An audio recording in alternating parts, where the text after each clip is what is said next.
आज हमारे पास the tumultuous blare of war instruments नाम के स्रोत से एक छोटा सा अंश है। हाँ, और ये अंश बहुत ही दिलचस्प है। दिलचस्प इसलिए क्योंकि ये एक बहुत बड़ा सवाल खड़ा करता है। क्या युद्ध का पहला हथियार मतलब तलवार या तीर नहीं बल्कि आवाज थी? बिल्कुल। और आज हम इसी के कह सकते हैं गहराई में उतरेंगे। हाँ, क्योंकि हम अक्सर युद्ध को मतलब दृश्यों से याद रखते हैं, सेनाएं, हथियार, मैदान। सही बात है।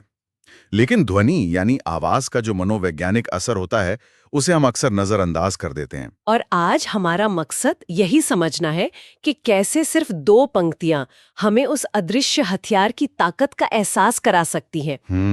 तो चलिए उस माहौल को महसूस करने के लिए मैं सबसे पहले वो श्लोक पढ़ना चाहूंगी जो हमारी आज की पड़ताल का केंद्र है। जरूर। ततः शंखाश्च भैर्यश्च पड़वानक गोमुखाः सहसैवाभ्यन्यन्त सशब्दुस्तुमुलो अभवत्। वाह, मतलब इसको सिर्फ सुनने भर से ही एक बेचैनी सी महसूस होती है। एक है ना, शब्द भले ही समझ ना आए लेकिन उस ध्वनि में ही एक तनाव सा है। हाँ, एक ऊर्जा है। और इसी तनाव को अब हम खोलकर समझेंगे। श्लोक का हिंदी अनुवाद कुछ ऐसा है। उसके बाद शंख, भेरी, नगाड़े, ढोल और गोमुख जैसे अनेक युद्ध वाद्य एक साथ जोर से बज उठे। अब ये सिर्फ वाद्य यंत्रों की एक लिस्ट नहीं लगती। अगर हम सोचकर देखें, उस मैदान में खुद को खड़ा महसूस करें, तो ये आवाजें कैसी सुनाई देंगी? ये एक बहुत अच्छा तरीका है इसे समझने का। सबसे पहले हवा को चीरती हुई एक आवाज आएगी शंख की। शंख की ध्वनि। हाँ, और शंख की ध्वनि खास है क्योंकि वो दोहरी है। एक तरफ तो वो पवित्र है, पूजा और अनुष्ठानों से जुड़ी है। अच्छा, तो वो अपनी सेना को एक नैतिक बल देती है कि हम धर्म के लिए लड़ रहे हैं। तो ये अपनी ही सेना के लिए एक पवित्र संकेत हुआ, लेकिन दुश्मन के लिए? दुश्मन के लिए यही पवित्र ध्वनि एक घोषणा है, एक चेतावनी। चेतावनी। हाँ, ये कहती है कि अब देवताओं का आह्वान हो चुका है और विनाश निश्चित है।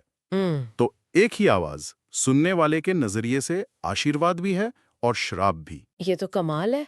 और शंख की इस गूंज के नीचे जाहिर है जमीन कांप रही होगी। बिल्कुल, भेरी, नगाड़े और ढोल की आवाज से। ये सब ड्रम्स हैं? हाँ, अलग अलग तरह के ड्रम्स। ये गहरी गड़गड़ाहट वाली आवाजें हैं।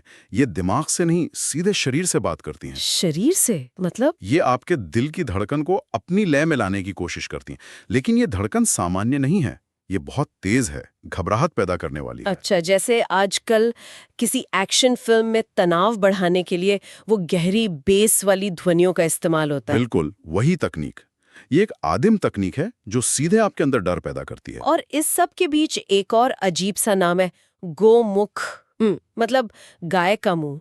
ये क्या चीज रही होगी? ये शायद गाय के सींग जैसा एक तरह का हॉर्न रहा होगा। एक हॉर्न? हाँ, और इसकी आवाज की कल्पना करें तो वो शायद बहुत तीखी, चुभने वाली और बेचैन करने वाली रही होगी। मतलब नगाड़ों की गहरी गड़गड़ाहट के ऊपर तैरती एक नुकीली आवाज। ठीक। तो एक ऐसी आवाज जो शायद गाय के रंभाने जैसी, लेकिन बहुत तीखी और डरावनी हो। आज के जमाने में शायद वो दक्षिण अफ्रीका के फुटबॉल स्टेडियम वाला वुवुजेला जैसा कुछ रहा होगा। हाँ, कह सकते हैं, ये एक अच्छा उदाहरण है। उसकी आवाज भी बहुत परेशान करती है। तो अब उस पूरी ध्वनि की तस्वीर बनाई है। शंख की पवित्र लेकिन डरावनी गूंज, नगाड़ों की दिल दहला देने वाली गड़गड़ाहट, और गोमुख की कानों को चुभने वाली तीखी आवाज, ये सब एक साथ। ये तो सिर्फ शोर नहीं है, ये एक सोची समझी योजना लगती है। इंद्रियों पर एक हमला, एक सोनिक अटैक। हाँ, आपने बिल्कुल सही शब्द इस्तेमाल किया। ये एक मनोवैज्ञानिक युद्ध है जो असली युद्ध शुरू होने से पहले ही शुरू हो चुका है। हाँ, ये ठीक वैसा ही है जैसा आज फिल्म स्कोर में होता है। अब जॉन विलियम्स का जॉज फिल्म का संगीत याद कीजिए। ओह हाँ, वो गहरी धीरे धीरे तेज होती ध्वनि बिल्कुल। आपको शार्क के दिखने से पहले ही डरा देती है। यहाँ भी वही हो रहा है। ऊंची और नीची आवाजों का ये मिश्रण एक ऐसा माहौल बनाता है जिससे बचना नामुमकिन है। वो दुश्मन को सोचने का मौका नहीं देता। नहीं, उस पर हावी हो जाता है। वाह। मतलब ये सिर्फ एक घोषणा नहीं है कि हम आ रहे हैं, बल्कि ये ध्वनि खुद एक हथियार है। बिल्कुल। और यहीं पर बात और भी गहरी हो जाती है जब हम श्लोक के दूसरे हिस्से पर पहुंचते हैं। स शब्दस्तुमुला भवत। ये तुमुल शब्द क्या है? स्रोत में इसका अनुवाद है कि आवाज अत्यंत भयंकर और गूंजने वाली हो गई। लेकिन मुझे लगता है इसमें और भी कुछ छिपा है। बिल्कुल, तुमुल सिर्फ लाउड या जोरदार का अनुवाद नहीं है। ये ये उससे कहीं ज्यादा गहरा है। अच्छा। अगर हम इसे बड़ी तस्वीर से जोड़कर देखें तो संस्कृत में तुमुल का अर्थ है कोलाहल, उथल पुथल, एक ऐसी अशांत ध्वनि जहां सब कुछ आपस में मिल गया हो। आवाज है। क्या मतलब? युद्ध से पहले सब कुछ व्यवस्थित होता है ना? सेनाएं अपनी अपनी पंक्तियों में खड़ी हैं, एक अनुशासन है, एक तरह की खामोशी है, और फिर ये तुमुल ध्वनि उस सारी व्यवस्था को तोड़ देती है। ठीक, यही बात है। ये ध्वनि उस शांति के अंत और आने वाले महाविनाश का प्रतीक है। ये सिर्फ बैकग्राउंड म्यूजिक नहीं है। नहीं, ये ध्वनि अपने आप में एक किरदार बन जाती है। युद्ध के मैदान पर एक जीती जागती, सांस लेती हुई उपस्थिति जो हर चीज को निगल जाने के लिए तैयार है। ये उस सैनिक के मन में ये ख्याल डालती है कि अब कुछ भी पहले जैसा नहीं रहेगा। बिल्कुल। ये सोचने पर मजबूर करता है, जो सैनिक इस आवाज को सुन रहा है उसके मन में क्या चल रहा होगा। स्रोत का सारांश कहता है कि ये ध्वनि एक साथ उत्साह, तनाव और भय को दिखाती है। ये कैसे हो सकता है? ये एक बहुत महत्वपूर्ण सवाल है। उत्साह और भय तो एक दूसरे के बिल्कुल विपरीत हैं। एक ही आवाज ये दोनों भाव कैसे पैदा कर सकती है? और इसका जवाब इस बात में छिपा है कि उस ध्वनि को कौन सुन रहा है और किस नजरिए से सुन रहा है। चलिए इस भावनात्मक विरोधाभास को समझते हैं। ठीक है। सबसे पहले उत्साह को लेते हैं। हाँ, उत्साह क्यों होगा? उन योद्धाओं के बारे में सोचिए जो सालों से इसी पल का इंतजार कर रहे हैं, जिन्हें युद्ध में ही अपना गौरव दिखता है। अच्छा, उनके लिए शंख और नगाड़ों की ये तुमुल ध्वनि एक्शन का बुलावा है। ये उनके लिए कह सकते हैं एक रॉक कॉन्सर्ट के शुरू होने जैसा है। अच्छा उदाहरण है।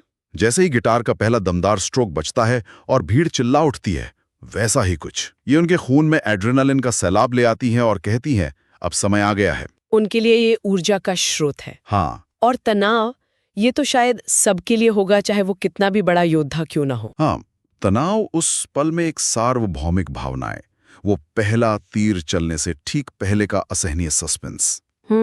जब आपको पता है कि अगले ही पल जीवन और मृत्यु का खेल शुरू होने वाला है, हवा में एक बिजली से दौड़ जाती है। और ये ध्वनि उस तनाव को और भी ज्यादा बढ़ा देती है। हाँ, ये उस खामोशी को तोड़ती है जो तूफान से ठीक पहले होती है, और ये बताती है कि तूफान आ चुका है। लेकिन क्या ये संभव है कि एक ही व्यक्ति एक ही समय में उत्साह और तनाव दोनों महसूस कर रहा हो? बिल्कुल, यही तो मानवीय अनुभव की जटिलता है।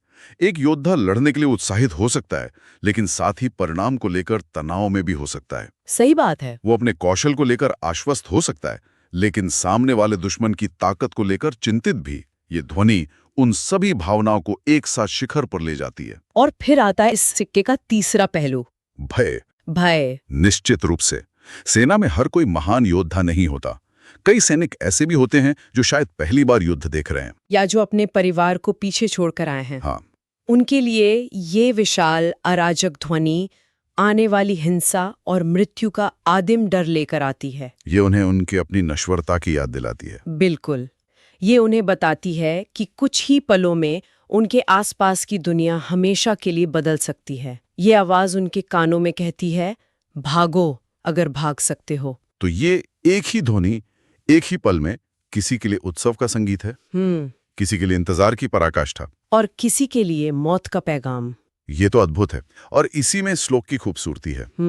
ये युद्ध के इस जटिल बहुस्तरीय मानवीय अनुभव को सिर्फ एक ध्वनि के चित्र में समेट लेता है। तो ये ध्वनि सिर्फ एक संकेत नहीं है। नहीं, ये इन सभी भावनाओं का, उत्साह, तनाव और भय का एक विशाल गर्जना में सिमटा हुआ रूप है।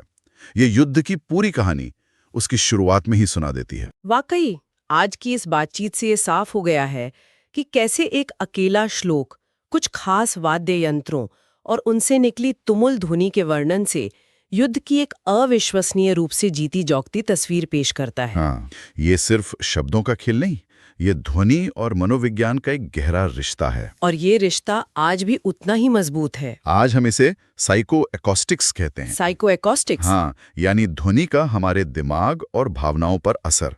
और ये सिर्फ युद्ध या फिल्मों तक सीमित नहीं है। अच्छा। आप किसी बड़े शॉपिंग मॉल में बजने वाले संगीत के बारे में सोचिए। वो धीमा, खुशनुमा संगीत आपको ज्यादा देर तक रुकने और ज्यादा खरीदारी करने के लिए प्रेरित करता है। या फिर किसी विरोध प्रदर्शन में लगने वाले नारे, वो एक लय में होते हैं। सही। जो भीड़ को एक पहचान और ऊर्जा देते हैं। बिल्कुल। या किसी खेल आयोजन में घरेलू टीम के समर्थक जो शोर मचाते हैं, वो अपनी टीम का मनोबल बढ़ाता है और मेहमान टीम पर मनोवैज्ञानिक दबाव बनाता है। तो ध्वनि का इस्तेमाल भावनाओं को निर्देशित करने के लिए, एक माहौल बनाने के लिए बिल्कुल आज भी एक शक्तिशाली उपकरण है। ठीक वैसी जैसे हजारों साल पहले युद्ध के मैदान में था। तकनीक बदल गई है। लेकिन इंसान का मनोविज्ञान नहीं बदला है। बिल्कुल। ये एक बेहतरीन कनेक्शन है। और आज की चर्चा को समाप्त करने से पहले मैं उस सवाल पर वापस आना चाहती हूँ जिससे हमने शुरुआत की थी। जरूर। हमने पूछा था कि क्या युद्ध का पहला हथियार आवाज थी? हमारे स्रोत में इस ध्वनि को युद्ध की शुरुआत का संकेत बताया गया है, लेकिन हमारी आज की पड़ताल के बाद मुझे लगता है कि ये सिर्फ एक संकेत नहीं था। तो क्या था? ये खुद युद्ध का पहला प्रहार था। कोई तलवार चलने या तीर छूटने से पहले ये ध्वनि ही वो पहला हथियार थी जो सीधे दुश्मन के मन और साहस पर हमला करने के लिए इस्तेमाल की गई। मतलब शरीर पर पहला घाव लगने से बहुत पहले मन पर घाव किया जा चुका था। ये एक ऐसा विचार है जिस पर आगे सोचा जा सकता है।